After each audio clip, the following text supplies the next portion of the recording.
de reinar por aqui para a gente fechar a sexta colocando saúde como prioridade. Agora, na CBN Cuiabá, saúde e longevidade, uma dose de conhecimento para uma vida mais saudável.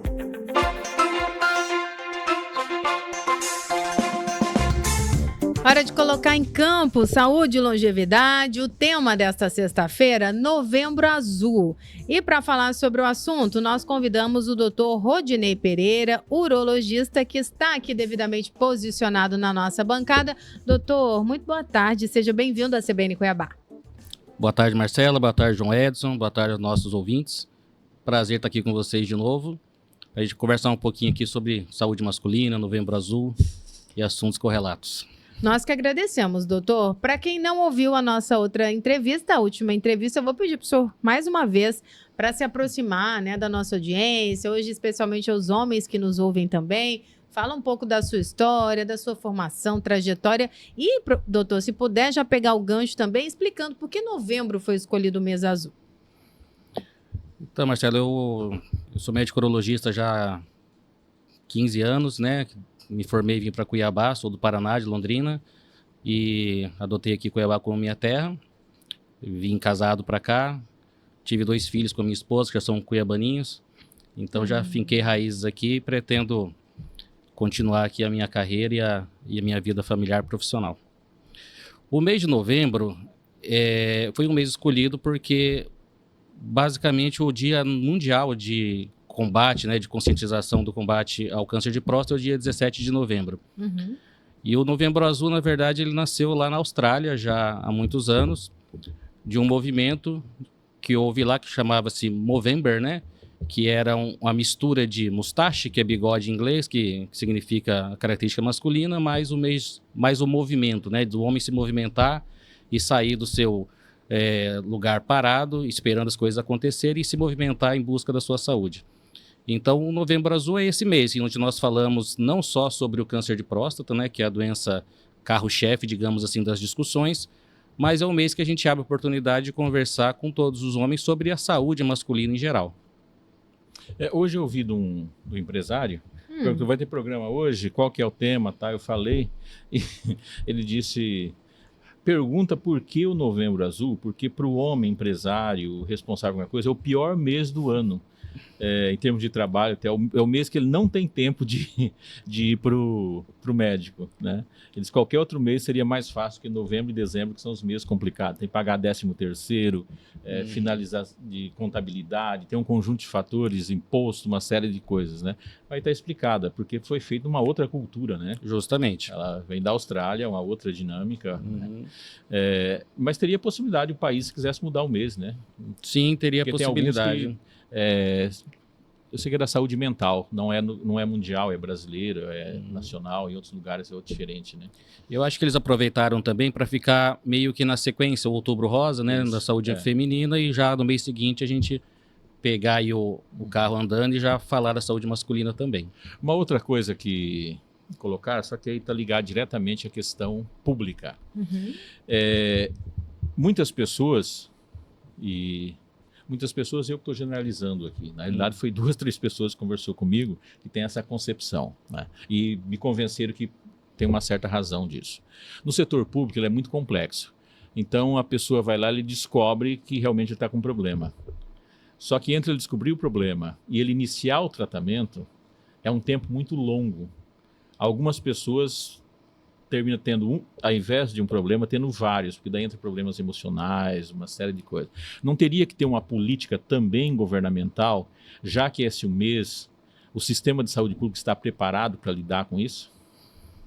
Justamente, existe uma discrepância muito grande entre o discurso e a prática na questão da saúde pública. Sim. Não só na saúde masculina, mas na saúde de uma maneira em geral, na saúde pública. Lei no Brasil, vocês sabem, existem várias, né? Falta de leis não é o nosso problema principal no Brasil, dificuldade é a execução. Existe uma lei, por exemplo, que fala que depois do diagnóstico do câncer, o paciente tem a obrigação de ser atendido até 60 dias, né? É uma lei que está lá no papel. Agora, se é cumprida, eu não sei, provavelmente que não, porque os órgãos públicos que tratam de câncer são poucos órgãos, geralmente são subfinanciados, geralmente são superlotados. e os profissionais não conseguem realmente dar andamento à demanda que é cada vez maior. Uma das pessoas que estava na conversa, né, que puxou a conversa, ele deu o exemplo clássico do pai dele. A pessoa saudável, estava tranquilo, foi fazer o exame, descobriu que estava com... teve que fazer cirurgia, mas foi fazer cirurgia 1 ano e 2 meses depois. Ele nunca mais recuperou emocionalmente, foi até a morte. E ele tem na cabeça dele que se ninguém falasse nada, talvez o pai vivesse mais tempo, né? Em função do fator emocional. Por isso que ele falou isso, que não concorda, tá, com esse tipo de coisa. Entendo a questão, mas esconder também não é a solução, né? Não, acho que esconder não é a solução. Existem casos realmente que a gente, por lidar muitas vezes com pacientes homens idosos, que tem realmente esse preconceito muito forte com a palavra câncer. Sim. Tem muitos pacientes, principalmente os mais velhos, que se você estiver conversando, fizemos a biópsia e deu câncer, acabou a consulta ali para ele. Ele não escuta mais nada que você vai falar.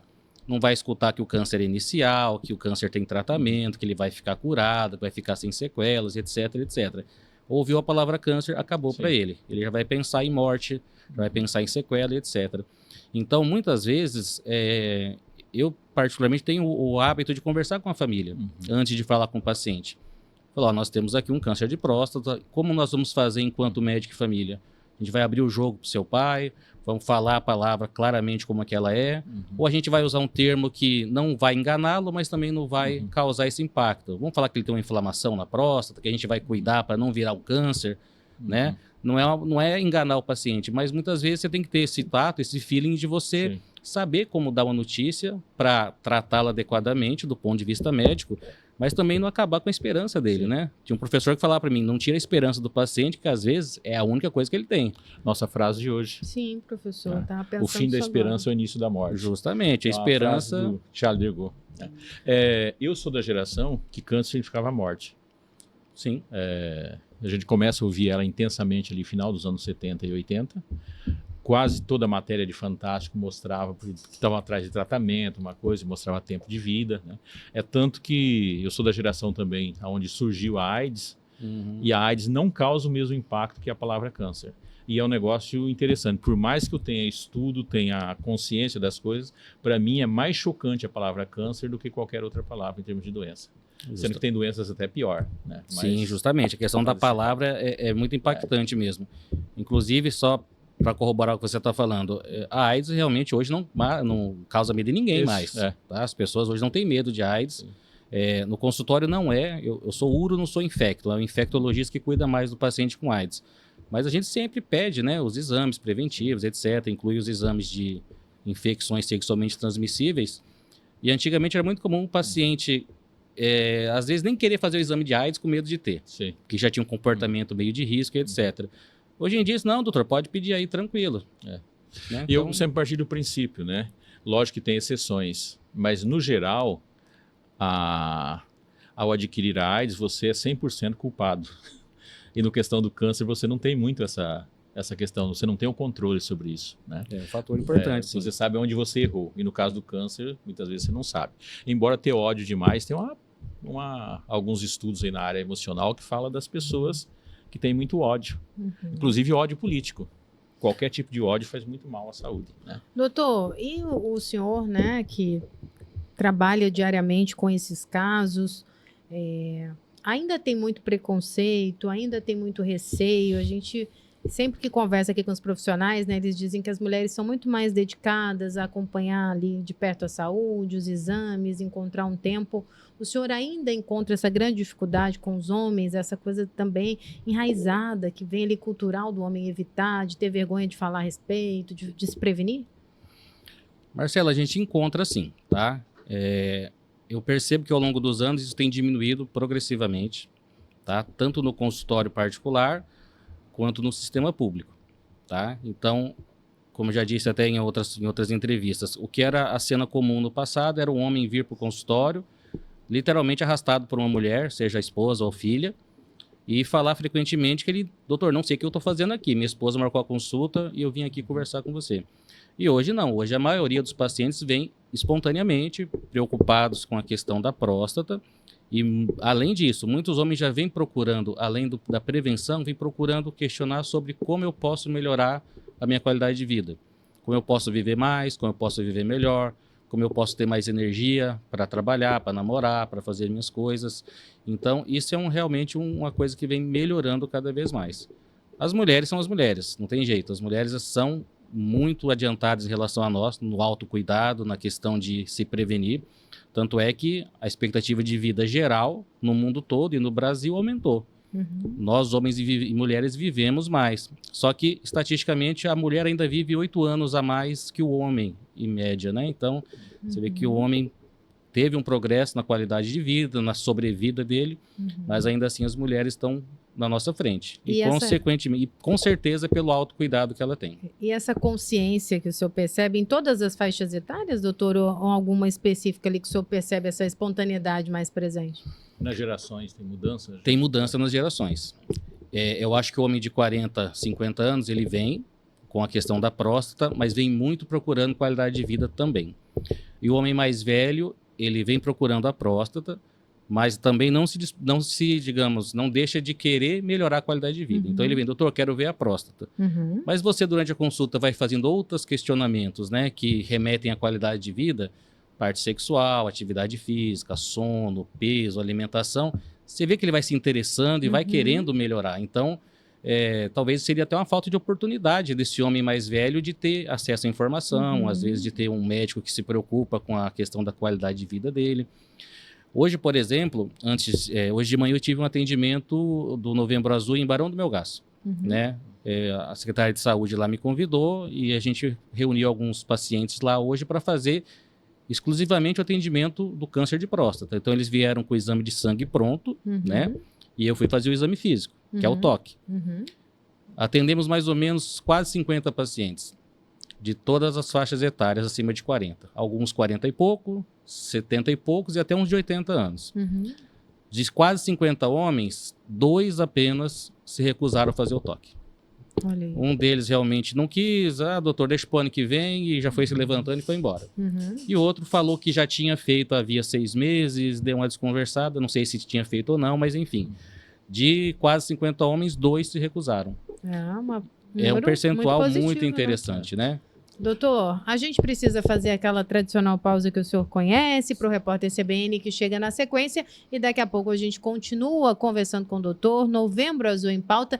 Não saia daí, assunto importante e a gente volta bem rápido. 15h39, sexta-feira, 22 de novembro de 2024. Seguimos com o nosso estúdio CBN Cuiabá, fechando mais uma semana inteirinha de muito faleiro que te interessa. Olha só, em pauta nessa sexta, Novembro Azul, e nós estamos recebendo o doutor Rodinei Pereira, urologista, trazendo informações valiosas. É o momento de perguntar, não fica só em converseiro de WhatsApp, manda para cá, o doutor responde, fica com dúvida não. Deixa eu mandar alô aqui para nossa audiência qualificadíssima, da qual não abro mão, só pegada inclusive. Seu Itamar passou por aqui. Ele disse, Marcela, aquela hora eu estava ouvindo no rádio do carro. Agora eu estou ouvindo no rádio de casa. É importante, Marcela, que eu continue na CBN. Se tiver tempo, pergunte ao doutor se a AIDS pode ser considerada uma espécie, entre aspas, de câncer benigno, doutor? Fez ali uma... É uma analogia, digamos, válida. Válida, doutor. Tá? Porque tanto o câncer quanto a AIDS são doenças preveníveis, muitas vezes. Tem como você fazer um diagnóstico precoce, se você for atrás do diagnóstico precoce, fazer uma consulta médica e procurar saber da doença. E tanto uma quanto a outra, você tem condições de fazer um tratamento que possa ter, no caso da AIDS, não tem cura, mas tem uma sobrevida longa e com muita qualidade de vida. E no caso do câncer, você pode ter tanto a cura, quanto pelo menos... muitas vezes, mas infelizmente às vezes não, tem uma qualidade de vida e uma sobrevida longa. Perfeito, doutor. Obrigada. Deixa eu aproveitar. Itamar, obrigada pela preferência. É tão bom saber que estava sintonizado e agora conectado. É uma honra ter a sua companhia. Tem mais mensagem? E tem uma dúvida aqui bastante particular, doutor. É uma confiança depositada no nosso programa. É o Flávio que pergunta. Ele diz assim... Marcela, pergunte ao doutor. Eu fiz um exame, minha próstata deu 29 gramas. Eu tenho 45 anos de idade. Gostaria de informações sobre peso e diâmetro da próstata. Boa tarde. Pelo que percebi, ele ficou com esse resultado, ainda não voltou num profissional e ficou um tanto quanto inseguro, doutor.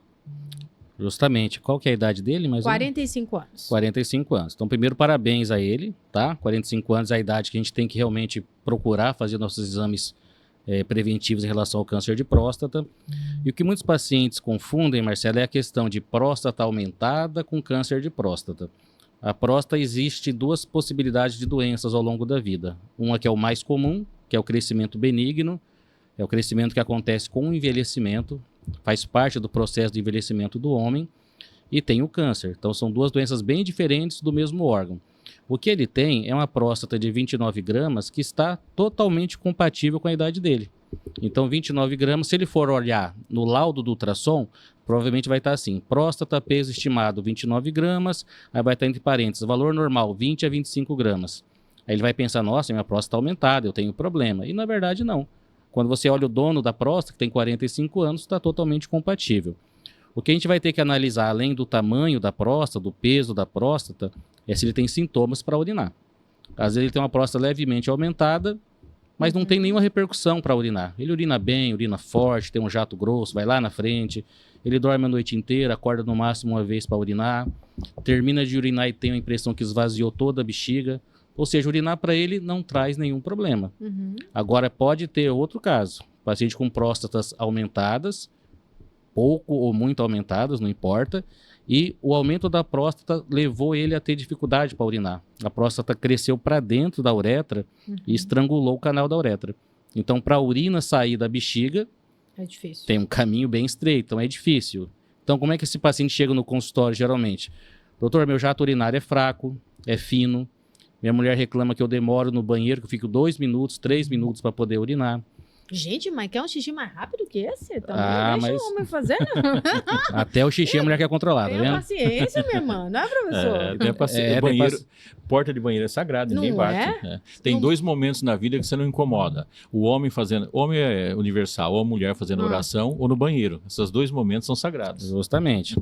Então tem que ficar atento a essa velocidade, a força desse jato, não necessariamente como ele colocou aqui, a idade e quantos gramas ali, não é uma resposta direta. Sim, é isso, doutor? Não tem uma relação direta entre tamanho de próstata e sintomas, né?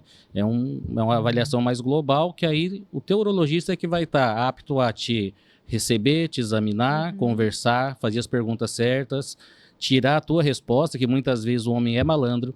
É, doutor? Você pergunta, como o senhor está para urinar, seu José? Estou urinando bem. Aí vem a palavra que já define que não está bem. Estou urinando bem, até demais. Urinando bem até demais. Por quê, doutor? Porque, por exemplo, ele até demais, ele acorda 10 vezes à noite para urinar. E ele acha que tá bom. Que assim doutor, eu tenho que urinar. Tá arrasando, não, assim. Sim, tô super bem. Mas, na verdade, não é saudável acordar 10 vezes à noite para urinar. Você perde o sono, você tem o risco de levantar e escorregar no tapete, quebrar um fêmur, entendeu? Tem um risco maior ainda do que você acordar a tua esposa, ela ficar brava com você, entendeu? Doutor. Mas acender a luz, Ave Maria. Se levanta muitas vezes o sono também, você perde qualidade. E perde o sono. O outro dia ele tá lá, tem que trabalhar e tá cansado porque não dormiu direito, né? Sim. Então, a qualidade de vida é influenciada muitas vezes por um sono que é influenciado pela próstata. Doutor, então, para quem nos ouve, imagino que as pessoas estão ouvindo, estão fazendo reflexões pessoais, né, doutor? Sim.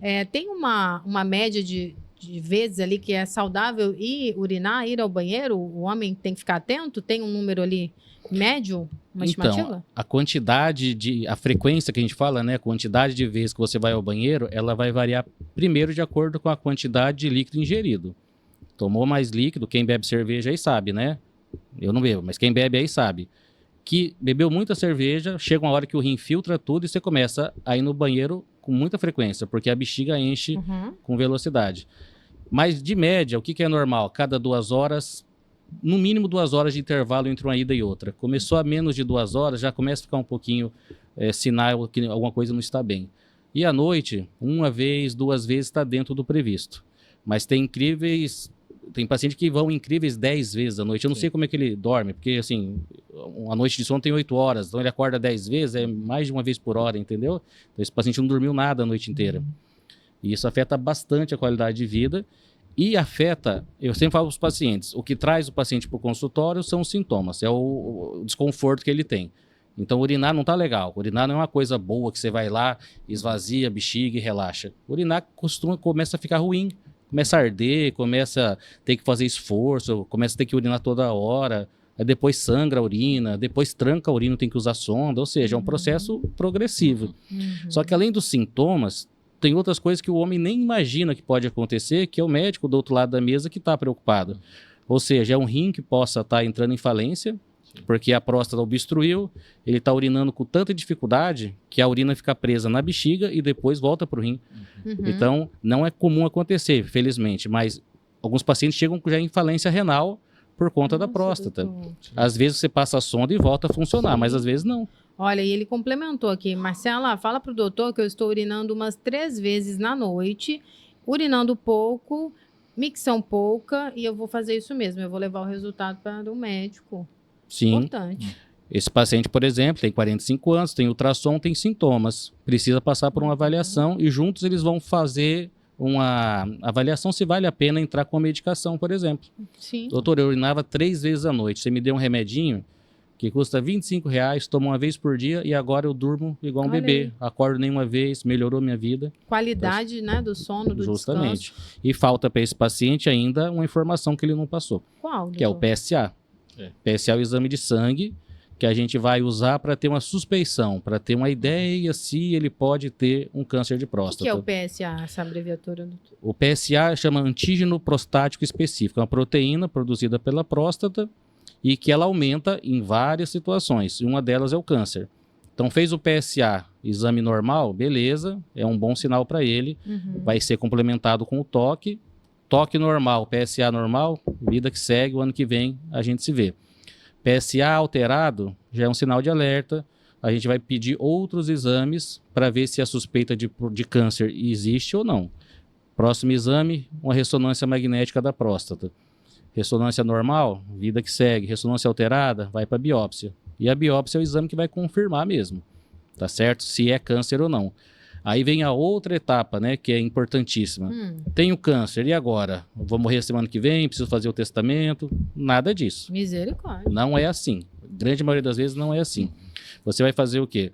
Tenho câncer, vamos nos acalmar, vamos receber o diagnóstico e vamos agora estadiar. A gente vai fazer o estadiamento. Vamos saber qual que é o grau de invasão desse câncer.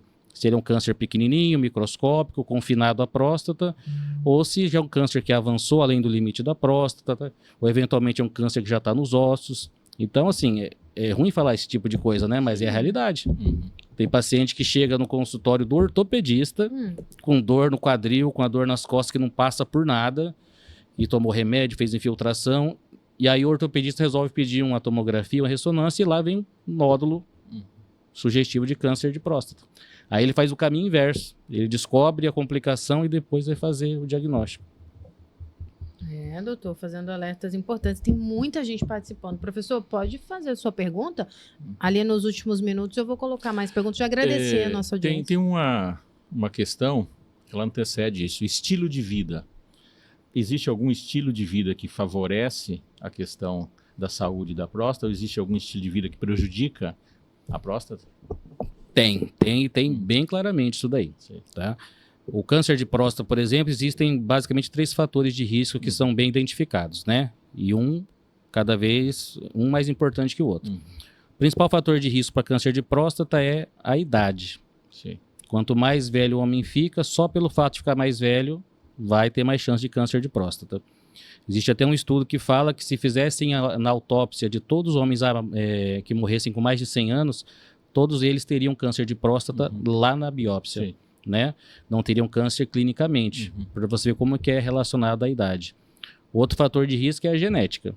Então, se eu tenho, por exemplo, um parente de primeiro grau que teve câncer de próstata, eu aumento 3 vezes a minha chance de ter câncer de próstata. Se eu tiver 2 parentes, um pai e um irmão, essa chance já aumenta para 5 vezes. Pai, 2 irmãos, aumenta para 11 vezes. Então, é um câncer muito familiar. Sim. E o outro fator de risco que é mais genérico, mais geral, mas que também influencia na próstata é estilo de vida saudável, alimentação com cada menos produtos industrializados, né, mais rica em verduras, frutas, carnes magras, tabagismo, obesidade. Estão perguntando aqui de bebida alcoólica. O Marco Aurélio que está falando aqui. A bebida alcoólica geralmente leva ao paciente, se não tiver um controle, geralmente a ter um peso aumentado por conta do excesso de álcool, e geralmente vem acompanhado com excesso de alimentação não muito saudável. Geralmente o cara que bebe muito não é um cara que tem um estilo de vida saudável, que vai correr. Se não controla a bebida, não vai controlar a comida. Justamente, não controla a bebida, não controla a comida, não é um cara que vai se exercitar, então geralmente é um cara com peso aumentado. E tudo isso é fator de risco para várias doenças, inclusive para o câncer. Vou colocar a pergunta do Luciano aqui, doutor. Se tiver alguma dificuldade em ouvir, a gente fortalece para o senhor, tá? Ok. Tenho 50 anos e estou com dificuldades urinárias. Estou urinando em pouca quantidade, pouca pressão, né? Urino várias vezes por dia. Se eu tomo uma cerveja, então, eu tenho que tomar do lado do banheiro. E aí? Pode responder o nosso ouvinte fiel aqui, doutor. Ele falou que ele toma cerveja, tem que tomar do lado do banheiro, o que mais? Tem uma cadeira do lado. Do lado do banheiro, que vai toda hora no banheiro. Toda hora, com pouca, o jato fraco, né? Pelo que ele explica aqui. E 50 anos é a idade. É o Luciano, nosso amigo. Então, é um caso bem clássico do consultório. 50 anos, urinando mal, né? Urinando com frequência aumentada, porque a bexiga enche, logo dá vontade de esvaziar. E aí ele vai lá e esvazia só um pouquinho, porque a bexiga não esvazia tudo. Então passa 10 minutos, tem que voltar para urinar. Então é um paciente bem clássico. Esse paciente no consultório ele vai ser avaliado, primeiro para a gente saber se tem uma suspeita de câncer ou não. Ó, suspeita de câncer 0, maravilha. A gente vai focar agora em melhorar a tua vida para urinar. Urinar não pode ser um problema, né? Urinar tem que ser algo fisiológico e satisfatório, né? O cara tem que estar feliz. Eu pergunto, tá feliz para urinar? Tá satisfeito para urinar? Doutor, estou satisfeito. Então, é isso que eu queria ouvir. Estou satisfeito para urinar, a vida que segue. Agora, ele não está satisfeito, ele não está feliz. Então, num primeiro momento, é remédio. Hoje tem uma vasta oportunidade de medicamentos para tratar sintomas. Tem remédios, inclusive, para diminuir o tamanho da próstata. Então, ele vai melhorar para urinar e vai diminuir o risco ao longo da vida dessa próstata vir a dar problema. E quando o remédio não faz mais efeito, ou quando já chegou tarde, digamos assim, quando a bexiga já tem alteração, quando o rim já está sofrendo, aí não dá para ficar no remédio. Aí já vai para cirurgia. E hoje nós temos cirurgias maravilhosas para câncer, para hiperplasia de próstata, né? Cirurgias muito boas. Doutor. Antes do senhor entrar nesse fator tecnologia, né, que é um aliado importante, a incontinência também apareceu em algumas perguntas aqui. É um alerta também para os homens ficarem atentos, doutor? Sim. A incontinência geralmente é um sinal de uma próstata bastante obstrutiva. Como é que funciona isso? Tem paciente que fala, doutor, eu urino à noite, eu perco urina à noite. Porque a bexiga dele não esvazia, ela fica cheia o tempo todo. Durante o dia o paciente fala, doutor, eu vou lá, urino só um pouquinho, daqui a pouco eu volto a urinar de novo. E eu tenho a impressão que minha bexiga está cheia, que tem um peso no pé da barriga. Não é impressão, realmente, a bexiga é cheia o tempo todo. O que ele urina, a gente fala de urina, de micção por transbordamento. É igual uma caixa d'água, você enche, chega uma hora que ela acaba transbordando e vazando. A bexiga é mais ou menos a mesma coisa. À noite a bexiga é lotada, e quando ele vai dormir, tem um relaxamento ali do esfíncter, ele acaba escapando urina. Então é um sinal geralmente de obstrução grave. Esse paciente deveria procurar o médico com urgência, viu? Olha, vamos responder mais uma pergunta aqui. Ainda dá tempo? A gente está com 4 minutos, doutor, mas chegou tanta pergunta. E eu vou colocar aqui a pergunta do Humberto, que falou dos fatores genéticos. Tem vários casos na família e ele está dizendo aqui que vai entrar na casa dos 40, mas percebe uma insegurança na hora de realizar e se pode passar um pouco, começar a fazer ali os exames a partir dos 45 anos, mas ele narra que tem alguns casos na família. Do ponto de vista de prevenção do câncer de próstata, ele se enquadra no grupo especial. Então ele deveria começar um pouquinho mais cedo, com 45. A Sociedade Brasileira de Urologia ela preconiza o seguinte, para todo mundo, 50 anos, para o câncer de próstata, para a prevenção do câncer de próstata. No caso dele, que é um paciente de grupo de risco, que tem familiares com câncer, ele começa mais cedo, começa com 45. Mas existe a ideia, o senso comum dos 40 anos, né? E o senso comum é bom que fique bem fixo na cabeça dos homens, por quê? Porque é a idade, geralmente, que o homem entra no sistema de saúde. Porque o homem não tem nenhum evento na vida dele que faça ele imaginar que agora ele precisa ir ao médico. Né? Eu sempre falo, quando converso com as pessoas, que a natureza foi mais gentil com as mulheres nesse sentido. As mulheres vivem mais, mas elas também têm uma certa facilidade. Por quê? A menina virou moça, começou a primeira menstruação, o que automaticamente a mãe já faz? Já sei que minha filha virou menina, virou moça, agora eu vou levá-la ao ginecologista e começa os exames, desde da puberdade ali, da adolescência. Ao longo da vida, geralmente, ela é acompanhada por uma ginecologista, pela cardiologista, pela endócrina, né? Tudo ali interligado. E depois, por volta dos 50 anos, tem um outro evento na vida da mulher, que é a menopausa, a última menstruação. Então, ela já sabe também que a partir daquele momento a vida fértil dela já acabou, que o hormônio feminino dela acabou, que ela vai ter um monte de fator de risco agora para osteoporose, para câncer, para um monte de coisa, e já automaticamente já tem um acompanhamento, já vai ser bem conduzida e bem acompanhada pelo profissional.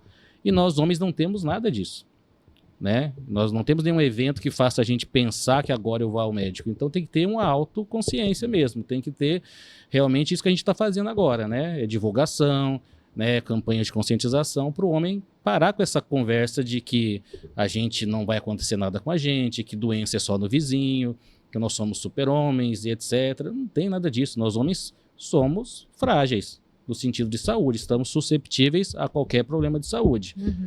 Eu tenho duas atitudes em relação a isso. Eu posso ter duas atitudes. Ou eu me previno, ou eu deixo esse tabu, esse medo, vou procurar um profissional, vou saber de antemão se existe algo errado comigo, ou então eu fico esperando as coisas acontecerem. Eu sempre uso essa comparação para os homens. Nós homens, pelo menos assim, eu acho que a grande maioria, eu pelo menos faço isso. Se eu tenho uma viagem programada de carro com a minha família, eu jamais penso em pegar uma estrada sem revisar meu carro. Sem saber, sem ter certeza que está tudo bem, que as peças estão ok, que o óleo está ok. Por quê? Porque pode ter algum problema, que eu nem imagino, eu não sou mecânico, eu não tenho, e no meio da estrada eu posso ter um acidente ou ter alguma complicação, e eu vou botar minha família em risco por uma negligência minha. Por que não ter esse mesmo cuidado com a própria saúde, né? Por que não pensar dessa maneira?